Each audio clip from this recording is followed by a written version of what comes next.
Technically, it's called earned wage access, and it sounds like a great way to get out of a financial pinch. In reality, it's a trap. A lender that charges more than legally allowed and leaves you stuck in a cycle of debt that will end up taking your entire paycheck before you've even earned it. Today we tell you how they do it, how it hurts you, and why you should never download an app like Dave. Picture this. It's 3 days before payday, your rent check already cleared, groceries are in the fridge, and gas is in the tank. But then, the unexpected happens. Your kid needs medicine, or your car breaks down, or maybe you just need $20 to make it till payday. So you open an app. With a few taps, cash flows into your account instantly. No bank manager, no loan officer, no awkward conversations. Just money, right when you need it. The app feels less like a bank, and more like a friend spotting you some cash until payday. But what if I told you that this friend comes with strings attached? Strings so tight they could quietly pull you deeper into financial quicksand. To see how these strings are pulled, we need to look inside the growing world of Paycheck advance apps, the companies behind them, and the hidden costs that most people never notice until it's too late. On the surface, apps like Dave, Brigit, FloatMe and MoneyLion sound simple. You get an advance on the paycheck you've already earned. In other words, your money, just earlier.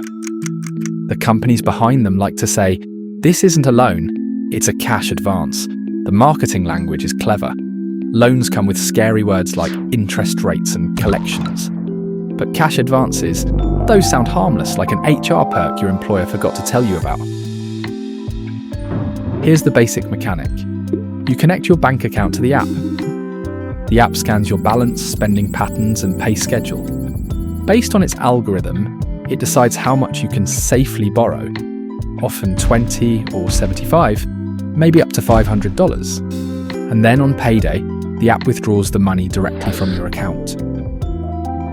It feels automatic and seamless, almost like the money was yours all along. But here's the catch. That no loan label, it's more about dodging regulations than helping with your situation. Because whether we call it an advance, a tip, or a fast transfer fee, at the end of the day, you're still paying to access your own paycheck early. And as you'll see, the costs can add up in ways that feel invisible at first, but become crushing over time. So why have these apps exploded in popularity, even with those hidden strings? That takes us to the deeper story. The rise of Paycheck advance apps isn't just about convenience, it's about desperation. In the US, nearly 2/3 of adults live paycheck to paycheck.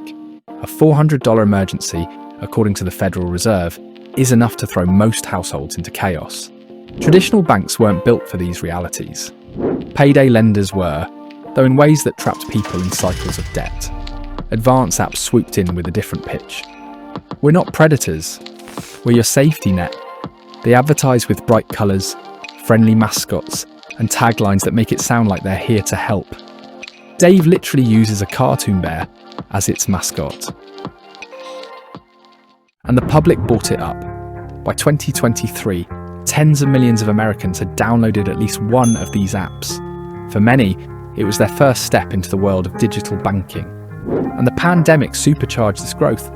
With jobs unstable and government relief inconsistent, the need for short-term lifelines spiked. Suddenly, these apps weren't just fringe products, they were in the mainstream. But here's the thing, whenever something spreads this fast, who's really benefiting? The families using the apps to make ends meet, or the companies exploiting this misfortune? To answer that, we'll need to look under the hood and show you what these apps actually cost.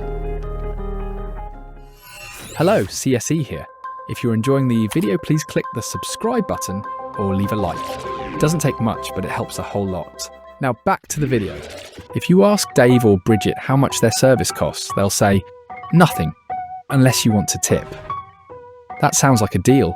Who wouldn't tip a couple bucks to borrow 100? But let's do the math. Imagine you borrow $100 and tip $5. That's a 5% cost for a 2-week loan. Annualized, it works out to more than 130%.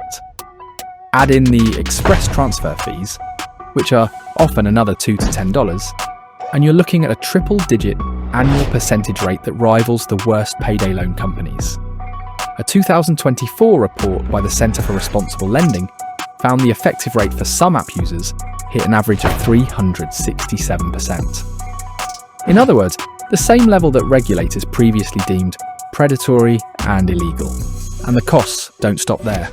Since these apps automatically withdraw from your checking account on payday, they can trigger overdraft fees if your balance isn't high enough. Some studies found overdrafts spiked by more than 50% for frequent users. The industry calls all this voluntary. They say you choose whether to tip, whether to pay for instant transfer, whether to use the app in the first place. But when you're staring at an empty fridge or a prescription you can't afford, voluntary starts to feel a lot more like mandatory. So if the costs are so high, why do people keep using these apps? That answer lies not just in economics, but in psychology. The design of these apps is intentional. The interfaces are clean, friendly, and filled with subtle nudges. Buttons are big and inviting. Options like tip what feels right encourage guilt-based giving. One study found that nearly 3/4 of users tipped at least once, even when they didn't want to. On top of that, there's the emotional cycle. The relief you feel when money lands in your account instantly. It's addictive. It feels like control, when really it's dependency. And dependency has a way of snowballing.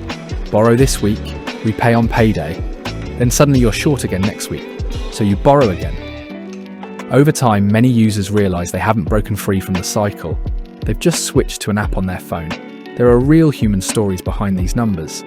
A teacher in Texas said she downloaded FloatMe to cover groceries. Just this once. Within months, she was using it twice a week, falling behind on bills and juggling overdraft charges. It didn't feel like borrowing, she said, until I looked at my bank statement. This sense of friendship, that the app is on your side, is part of the marketing magic. One reason Paycheck Advance apps exist at all is because they live in a grey zone of regulation. Traditional loans are tightly controlled by state usury laws, truth in lending rules, and federal oversight. But cash advances, these companies argue they aren't loans. They're non-recourse transactions with optional tips. Just listen to their testimony at a hearing in Massachusetts. In essence, earned wage access is the opposite of a loan provider, providing a straightforward way for individuals to access their own income as an alternative to traditional, high-cost financial products. That technicality lets them dodge rules that would otherwise limit fees or require clear disclosures. Regulators are starting to catch on though. The Consumer Financial Protection Bureau has started asking whether these apps should be treated as lenders. States like California have launched investigations into hidden fees, and advocacy groups are calling for reforms that would treat every cash advance, tip or no tip, like a loan. But the industry is pushing back hard. They argue they're providing a needed service that banks won't. They warn that regulation will drive people back to payday lenders, and they've spent millions lobbying lawmakers to protect their business model. So we're at a crossroads. Will these apps be tamed into safer, regulated financial tools? Or will they continue operating in the shadows, growing unchecked until another financial scandal forces reform? And that leads to the bigger question. If these apps aren't the solution, what is? For decades, people stuck between paychecks have had few good options. But the problem isn't just financial, it's structural. Wages haven't kept up with costs. Rent and healthcare eat up more of paychecks. And banks design products for middle-class stability, not working-class volatility. It's worth noting, not everyone who uses these apps ends up in a cycle of dependency. For some, they really are a bridge that saves them from overdrafts or late fees. But for millions of others, the bridge leads right back into the quicksand. Which brings us back to where we started. That moment when you're 3 days from payday, staring down the barrel of an unexpected expense. That's the pressure these apps feed on. They promise freedom, but often they're just pushing you into a different trap. The story of Paycheck Advance apps isn't just about finance. It's about how technology reshapes old problems into new forms, how clever branding blurs the line between friend and creditor, and how desperation creates markets that regulations struggle to keep up with. At the end of the day, these apps don't change the math of survival. They just shift it around, sometimes helping, sometimes hurting, but always extracting something along the way